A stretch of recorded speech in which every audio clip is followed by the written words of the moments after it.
Hello friends, welcome back to my channel. Friends, जैसा कि आप जानते हैं कि हम आपके ग्रामर पोर्शन की प्रिपेयरिंग करा रहे हैं यूपी बोर्ड एग्ज़ाम 2023 के लिए।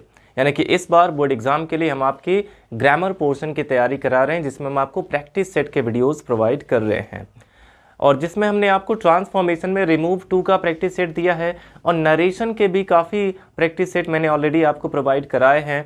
और इसके अलावा मैंने आपको डिग्री ऑफ कंपैरिजन का भी प्रैक्टिस सेट दिया है। और आज की इस वीडियो में हम आपको सिंथेसिस ऑफ सिंपल सेंटेंस बताने वाले हैं, यानी कि आप 2 या 2 से अधिक सिंपल सेंटेंसेस को कंबाइन करके उसको एक सिंपल सेंटेंस कैसे बना सकते हैं। और फ्रेंड्स, जैसा कि आप जानते होंगे कि सिंपल सेंटेंस होता क्या है। सिंपल सेंटेंस एक ऐसा सेंटेंस है जिसमें केवल एक ही फाइनाइट वर्ब होता है। सिंपल सेंटेंस उस सेंटेंस को कहते हैं जिसमें केवल एक ही फाइनाइट वर्ब हो। और फाइनाइट वर्ब क्या होता है? जिसको देखकर हम टेंस का पता लगा सकें। कोई ऐसा सेंटेंस अगर 2 पार्ट सेंटेंस में है और दोनों में एक एक टेंस का पता चल रहा है, यानी कि वो सिंपल सेंटेंस नहीं है। सिंपल सेंटेंस में एक ही ऐसा वर्ब होगा जिससे किसी टेंस का पता चलता है, यानी कि एक ही फाइनाइट वर्ब उसमें होना चाहिए। तो फ्रेंड्स, अगर देखा जाए तो सिंपल सेंटेंस में कुल मिला के 8 रूल होते हैं, जिसमें पहला है पार्टिसिपल का यूज़ करके, दूसरा है इन्फिनिटिव का यूज़ करके, तीसरा है नॉमिनेटिव एब्सोल्यूट का यूज़ करके, और चौथा है फ्रेज इन अपोजिशन का यूज़ करके, और पांचवा है नाउन के पहले एडजेक्टिव का यूज़ करके, और छठवां रूल है नाउन या जेरंड के पहले प्रेपोजिशन का यूज़ करके, और सातवां रूल इसमें है एडवर्ब या एडवर्बियल फ्रेज का यूज़ करके, और आठवां रूल इसका है कंजंक्शन एंड का यूज़ करके। और फ्रेंड्स, एंड का यूज सिंपल में भी होता है और कंपाउंड में भी किया जाता है। बट सिंपल में जो एंड का यूज हम करते हैं और कंपाउंड में जो एंड का यूज करते हैं, दोनों में अंतर है। कंपाउंड में जब हम एंड का यूज करते हैं तो उसमें 2 फाइनाइट वर्ब होते हैं, लेकिन सिंपल में अगर हम एंड का यूज करते हैं तो उसमें फाइनाइट वर्ब एक ही होनी चाहिए। अगर आप सिंपल सेंटेंस बना रहे हैं तो आपको ध्यान देना होगा कि उस पूरे सेंटेंस में केवल एक ही फाइनाइट वर्ब होना चाहिए। तो देखते हैं फ्रेंड्स, हमारा इसमें जो पहला क्वेश्चन है, there are 3 prisoners in the jail, यानी कि जेल में 3 कैदी है। They are to be hanged, जिन्हें लटकाया जाना है, जिन्हें फांसी दिया जाना है। तो there are 3 prisoners in the jail, jail में 3 कैदी हैं। They are to be hanged, उन्हें फांसी पर लटकाया जाना है। तो यानी कि फांसी पर लटकाए जाने के लिए जेल में 3 कैदी हैं। यहाँ पे देखिए, इसमें एक पर्पज शो हो रहा है। यहाँ पे पहले में बताया गया है कि एक जेल में 3 कैदी हैं और दूसरे में उसका पर्पस बताया जा रहा है कि किस लिए उन 3 कैदियों को रखा गया है। टू बी हैंग्ड, यानी कि फांसी पर लटकाने के लिए। तो जब भी पर्पस शो होता है सेंटेंस में और उसको आपको सिंपल बनाना हो तो आप उसमें इन्फिनिटिव का यूज़ करते हैं। वैसे भी फ्रेंड्स, अगर आप देखेंगे कि दूसरे सेंटेंस में अगर कहीं भी टू का यूज हुआ है, ऑलरेडी इसमें इन्फिनिटिव का यूज हुआ रहता है दूसरे वाले सेंटेंस में, ज़्यादातर ऐसे एग्जाम्पल इसमें होते हैं। तो अगर दूसरे में 2 का यूज़ कहीं पे हुआ है 2 + V1 का, तो आपको समझ जाना है कि अगर सिंपल बनाना है तो आप पहला सेंटेंस पूरा का पूरा वैसे लिखेंगे और दूसरे में जहाँ पे 2 आया है वहीं से उसको ऐड कर देंगे। ये ट्रिक इसके लिए है, इन्फिनिटिव के लिए। तो देखते हैं इसको कैसे हम बना सकते हैं। सबसे पहले आपको पहला सेंटेंस पूरा लिख लेना है।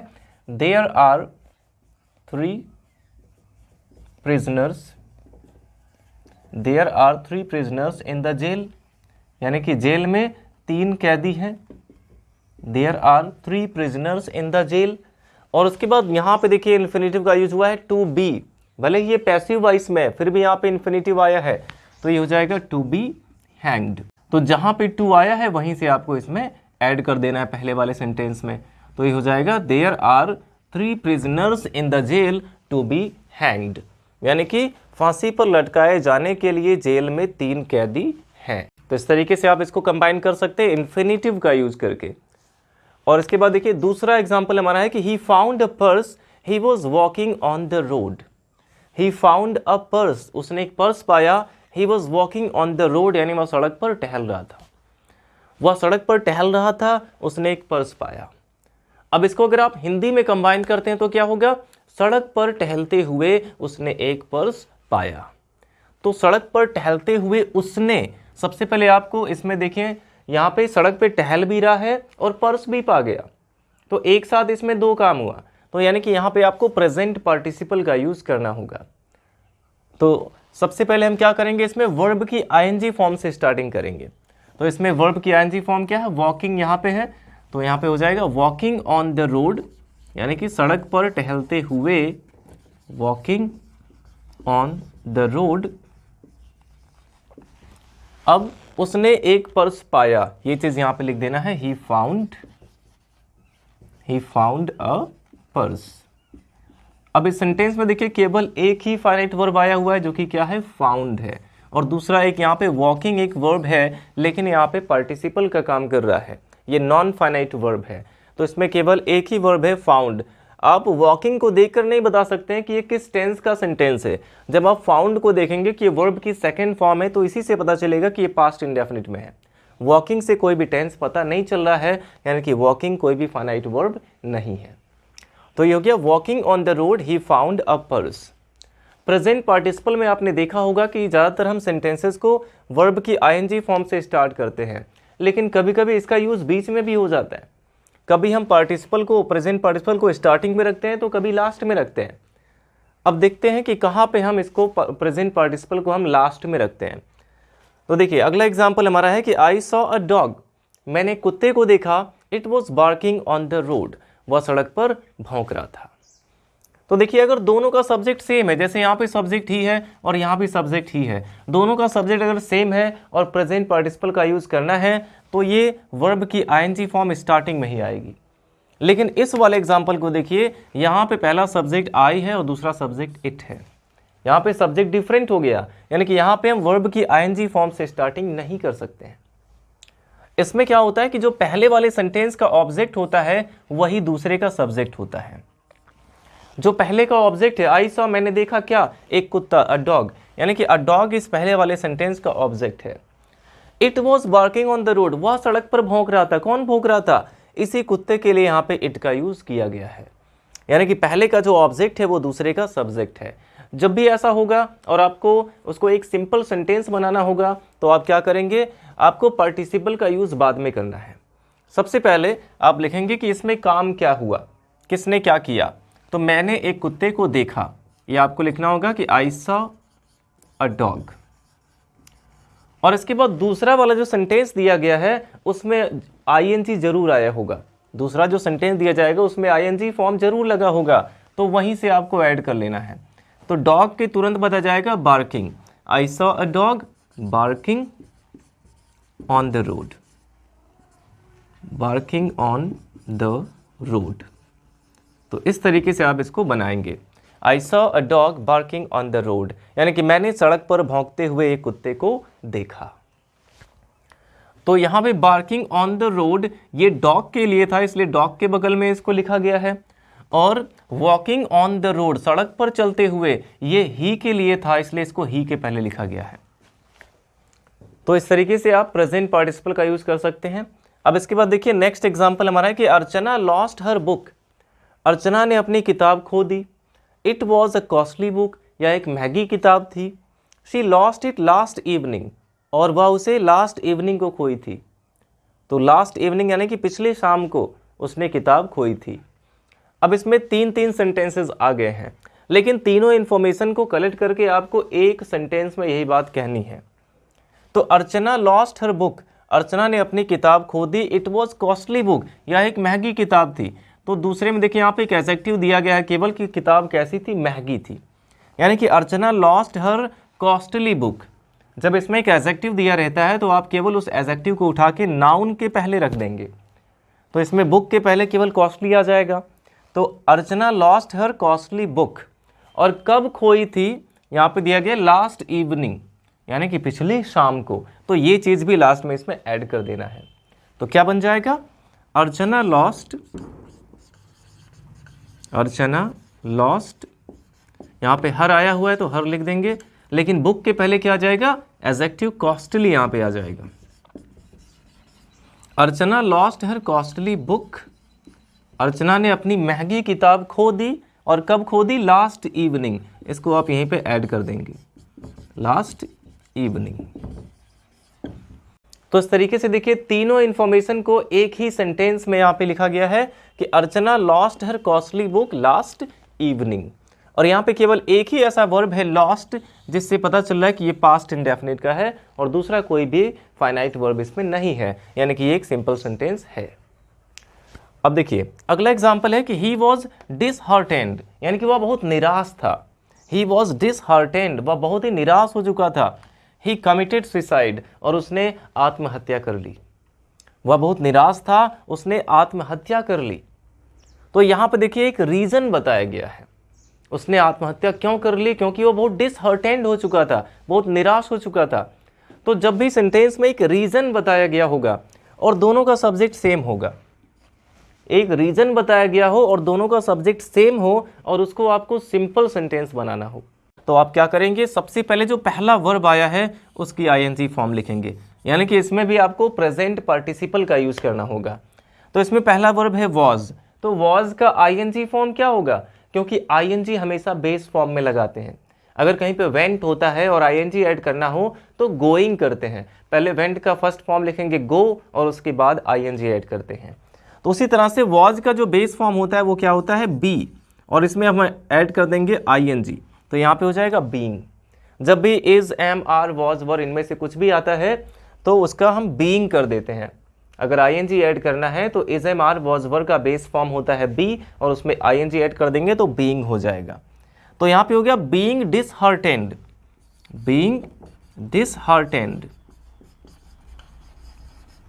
और फिर यहाँ पे ही कमिटेड सुसाइड, उसने आत्महत्या कर ली, ये चीज़ आप यहाँ पे ऐसे ऐड कर देंगे, ही कमिटेड सुसाइड। तो आई होप ये आपको समझ में आ गया होगा। अब देखिए अगला एग्जांपल है कि the sun was setting, he was having a walk. सूरज डूब रहा था और वह टहल रहा था। सूरज डूब रहा था, वह टहल रहा था, यानी कि वह सूर्यास्त के समय टहल रहा था। आपको ऐसे बनाना है कि वह सूर्यास्त के समय टहल रहा था। यहाँ पे आपको एडवर्बियल फ्रेज का यूज करना होगा। जब सनसेट की बात हो रही है तो हम यहाँ पे लिख सकते हैं एट सनसेट, एट सनसेट यहाँ पे कर सकते हैं। तो सबसे पहले वह टहल रहा था ये लिखना है, ही वॉज हैविंग अ वॉक, ये चीज आप यहाँ पे लिखेंगे, ही वॉज हैविंग अ वॉक। और कब टहल रहा था, सनसेट के समय, तो यहाँ पे आप एट का यूज कर सकते हैं, एट सनसेट। तो एट सनसेट यहाँ पे एक एडवर्बियल फ्रेज हो गया, क्योंकि ये वर्ब के बारे में बता रहा है, हैविंग अ वॉक के बारे में बता रहा है कि कब वो टहल रहा था, एट सनसेट यानी कि सूर्यास्त के समय। तो ये एक एडवर्ब का काम इसमें कर रहा है। तो आई होप फ्रेंड्स ये सारे एग्जाम्पल आपको अच्छे से समझ में आए होंगे। अब देखिए फ्रेंड्स हमारा नेक्स्ट क्वेश्चन यहाँ पे है कि Ashok was the emperor of India, यानी कि अशोक भारत के बादशाह थे। He worked for the betterment of his people, यानी कि वे अपनी प्रजा के भलाई के लिए काम किए, उन्होंने अपनी प्रजा की भलाई के लिए काम किया। He was kind and generous, यानी कि वे दयालु और उदार थे। He was kind and generous. तो यहाँ पे हम देखें तो इसमें तीन सेंटेंसेस आए हुए हैं और इसमें अशोक के बारे में बताया गया है कि वो कौन थे, द एम्परर ऑफ इंडिया, यानी कि भारत के वो बादशाह थे। और दूसरी बात कही गई है कि he worked for the betterment of his people, उन्होंने अपनी प्रजा की भलाई के लिए काम किया। तो इन दोनों में हम क्या कर सकते हैं, यहाँ पे आपको फ्रेज इन अपोजिशन का यूज करना होगा। फ्रेज इन अपोजिशन का यूज आपको करना होगा, जिसमें एक फ्रेज को आप सब्जेक्ट या फिर ऑब्जेक्ट के बगल में रखते हैं जिसके बारे में वो फ्रेज होता है। तो यहाँ पे आप फ्रेज किसको बना सकते हैं, द एम्परर ऑफ इंडिया, इसको आप फ्रेज बना सकते हैं, the emperor of India.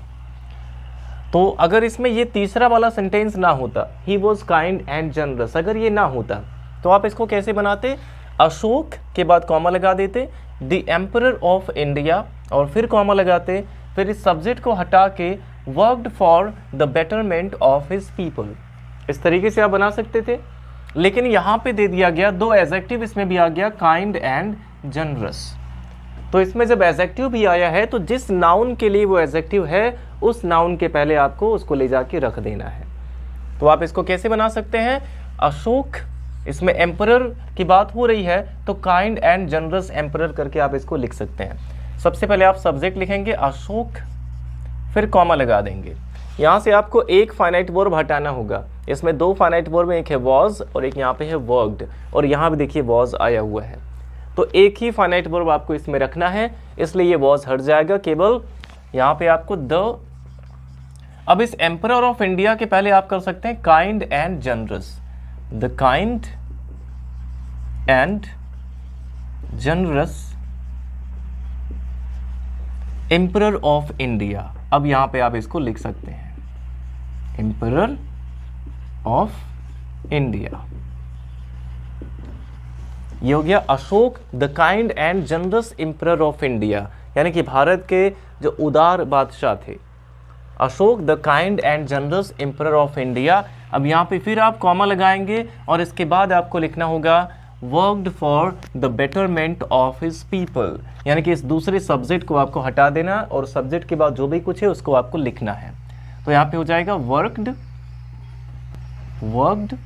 For the betterment, worked for the betterment of his people. तो देखिए ये तीनों सेंटेंस कंबाइन हो गया और इसमें केवल एक ही फाइनाइट वर्ब आया जो कि क्या है, वर्कड है। ये हो गया Ashok the kind and generous emperor of India worked for the betterment of his people. इस तरीके से कभी कभी जो है एक से ज्यादा रूल भी सेंटेंस में लग सकते हैं। यहाँ पे एक तो फ्रेज इन अपोजिशन का रूल लगा है और एक एडजेक्टिव को नाउन के पहले रखा गया है। तो ऐसे आपको इसको कंबाइन करना है। और फ्रेंड्स आपको बता दें कि अगर इस टॉपिक से रिलेटेड कोई भी डाउट या फिर कोई भी क्वेश्चन आपके माइंड में है तो आप कमेंट बॉक्स में मुझसे पूछ सकते हैं, मैं उसका रिप्लाई जरूर करूंगा। तो देखते हैं हमारा जो अगला क्वेश्चन है, रेन वॉज प्लेंटीफुल, यानी कि बारिश पर्याप्त थी, दिस ईयर यानी इस साल बारिश पर्याप्त थी, राइस इज चीप यानी कि चावल सस्ते हैं। इस बार बारिश पर्याप्त थी, चावल सस्ता है। तो यहाँ पे अगर देखा जाए तो इसमें भी एक रीज़न बताया गया है।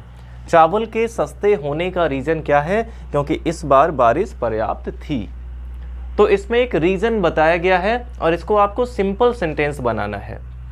तो जब भी रीज़न बताया गया हो और सिंपल सेंटेंस बनाना हो तो आपके पास दो रूल है इसके लिए। या तो आप उसमें प्रेजेंट पार्टिसिपल का यूज़ कर सकते हैं या फिर आप नॉमिनेटिव एब्सोल्यूट का यूज़ कर सकते हैं। अब दोनों में से कौन सा लगाएंगे, इसके लिए आपको देखना होगा कि क्या दोनों जो सेंटेंस हमें दिए गए हैं दोनों का सब्जेक्ट सेम है। तो यहाँ पे सब्जेक्ट है रेन और यहाँ पे सब्जेक्ट है राइस, यानी कि दोनों का सब्जेक्ट डिफरेंट है।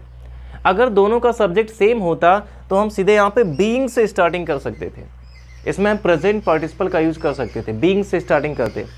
लेकिन अगर दोनों का सब्जेक्ट डिफरेंट है तो आप पहले सब्जेक्ट के बाद बीइंग का यूज करेंगे। बीइंग का यूज इसमें भी करना है, लेकिन अगर यहाँ पे सब्जेक्ट डिफरेंट है तो आपको पहले पहला वाला सब्जेक्ट लिखना होगा। तो पहला सब्जेक्ट इसमें रेन है तो सबसे पहले आप यहाँ पे रेन लिख देंगे और फिर वॉज के जगह पे आपको बीइंग का यूज करना है। और अगर इसमें वॉज के जगह पे कोई एक्शन वर्ब होता, कोई काम अगर होता, तो आप हैविंग के साथ उस वर्ब की थर्ड फॉर्म लगाते हैं नॉमिनेटिव एब्सोल्यूट वाले रूल में। बट यहाँ पे is am are was were आने पर आपको पहले सब्जेक्ट के बाद बीइंग का यूज कर देना है। तो जाएगा rain being plentiful, rain being plentiful this year, यानी कि इस वर्ष बारिश पर्याप्त होने की वजह से राइस इज चीप, यानी कि चावल सस्ते हैं। यहाँ पे आप लिख सकते हैं राइस इज चीप। ये सेंटेंस हमारा कंबाइन हो गया, rain being plentiful this year, rice is cheap. तो जब भी रीजन की बात होगी और उसको आपको एक सिंपल सेंटेंस बनाना हो तो देखना है कि क्या दोनों का सब्जेक्ट सेम है या डिफरेंट है। अगर दोनों का सब्जेक्ट सेम होगा तो आपको डायरेक्ट बीइंग से स्टार्टिंग करना होगा, और अगर दोनों का सब्जेक्ट डिफरेंट होगा तो आप पहले सब्जेक्ट के बाद पार्टिसिपल का यूज करेंगे। अब देखिए नेक्स्ट एग्जांपल हमारा है कि आई वेंट टू मार्केट, मैं बाजार गया था, Mohan also went with me, Mohan भी मेरे साथ गया था। मैं बाजार गया था, मोहन भी मेरे साथ गया था, यानी कि मैं और मोहन बाजार गए थे। तो यहाँ पे दो लोग बाजार गए थे तो इसमें एंड लगा के आप इसको कंबाइन कर सकते हैं। बट बात ये आती है कि पहले हम आई लिखें या फिर पहले मोहन लिखें। जब दो लोग बाजार गए थे तो मोहन एंड आई लिखें या फिर आई एंड मोहन लिखें। तो फ्रेंड्स इसके लिए रूल होता है 231 का एक फॉर्मूला होता है। अगर किसी भी सेंटेंस में दो या दो से अधिक सब्जेक्ट होते हैं तो उसको लिखने का फॉर्मूला होता है 231 का। चाहे 2 सब्जेक्ट हो चाहे 2 से अधिक हो, तो उसको लिखते समय आपको इस फॉर्मूले को नोटिस करना होगा, यानी कि पहले सेकंड पर्सन का सब्जेक्ट, फिर थर्ड पर्सन का और फिर फर्स्ट पर्सन का। तो यहाँ पे देखिए 2 सब्जेक्ट हैं, एक है मोहन जो कि थर्ड पर्सन है और एक है आई जो कि फर्स्ट पर्सन है। तो थर्ड पर्सन को आपको पहले लिखना होगा और फर्स्ट पर्सन को बाद में लिखना होगा। तो इस फॉर्मूले से आप इसको यहाँ पे रखेंगे, यानी कि इसमें सबसे पहले थर्ड पर्सन का जो सब्जेक्ट है वो लिखेंगे यहाँ पे मोहन, और इसके बाद आप एंड का यूज़ कर सकते हैं और फिर फर्स्ट पर्सन वाला सब्जेक्ट लिखेंगे I, Mohan and I, Mohan और मैं। अब आप लिख सकते हैं went to market, went to market. तो ये सेंटेंस हमारा बन गया कि Mohan and I went to market, Mohan और मैं बाजार गए थे। तो आपको जब भी आप एंड का यूज करते हैं 2 सब्जेक्ट के बीच में, तो इस फॉर्मूले को माइंड में रखना होगा। अब देखते हैं नेक्स्ट एग्जांपल हमारा है कि the strike was called off, यानी कि स्ट्राइक खत्म हो गई, हड़ताल खत्म हो गई। एवरीवन रिटर्न टू वर्क, और सभी लोग अपने अपने काम पर लौट गए। स्ट्राइक खत्म हो गई और सभी लोग अपने अपने काम पर लौट गए। तो यहाँ पे कॉल्ड ऑफ जो है ये एक फ्रेजल वर्ब है। तो देखते हैं सबसे पहले इसमें भी एक रीज़न बताया गया कि सभी लोग अपने काम पर क्यों लौट गए। यहाँ पे रीज़न रिजल्ट की बात हो रही है, इसमें रीज़न और रिजल्ट की बात हो रही है। सभी लोग काम पर क्यों लौट गए, क्योंकि स्ट्राइक ख़त्म हो गया, और स्ट्राइक ख़त्म होने का परिणाम क्या हुआ कि सभी लोग अपने अपने काम पर लौट गए। तो इसमें रीज़न और रिजल्ट की बात हो रही है, यानी कि यहाँ भी आपको नॉमिनेटिव एब्सोल्यूट का यूज़ करना है। तो इसमें हम क्या करेंगे, देखेंगे दोनों का सब्जेक्ट डिफरेंट है। यहाँ पे सब्जेक्ट है द स्ट्राइक और यहाँ पे सब्जेक्ट है एवरीवन। तो सबसे पहले आपको पहला सब्जेक्ट लिख देना है। यहाँ पे पहला सब्जेक्ट है द स्ट्राइक, तो आपने पहला सब्जेक्ट पहले लिख दिया, और इसके बाद यहाँ पे जब वॉज आया है तो इसका आईएनजी फॉर्म हम लिखेंगे being, the strike being called of, ये हो जाएगा the strike being called of. फिर आप कॉमा लगा के लिख सकते हैं एवरीवन रिटर्न टू वर्क। दूसरा वाला आपको ज्यों का त्यों ऐसे लिखना है, एज इट इज लिखना है, इसमें कोई चेंजिंग नहीं करना है। Everyone returned to work. तो ये बन गया हमारा, कंबाइन हो गया sentence, the strike being called off, everyone return to work. अब देखिए नेक्स्ट और लास्ट एग्जांपल हमारा है he behaved rudely with me, उसने मेरे साथ असभ्यता से व्यवहार किया। आई वॉज क्वाइट डिस्प्लीज्ड, और मैं बहुत निराश हुआ, बहुत दुखी हुआ। अब इसमें देखिए ये वाला सेंटेंस अगर आपको दे दिया जाए तो आपको समझ में नहीं आएगा जल्दी कि इसको हम कैसे सिंपल में कंबाइन करें। ही बिहेव्ड रूडली विद मी, उसने मेरे साथ रूडली बिहेव किया। आई वॉज क्वाइट डिस्प्लीज्ड, और मैं बहुत निराश था, यानी कि मैं उसके रूड बिहेवियर पर बहुत निराश हुआ। ये आपको लिखना है, मैं उसके रूड बिहेवियर पर बहुत निराश हुआ, बहुत दुखी हुआ। तो सबसे पहले मैं दुखी हुआ, आई वॉज क्वाइट डिस्प्लीज्ड, ये वाला पोर्शन आपको लिखना है। I was quite displeased.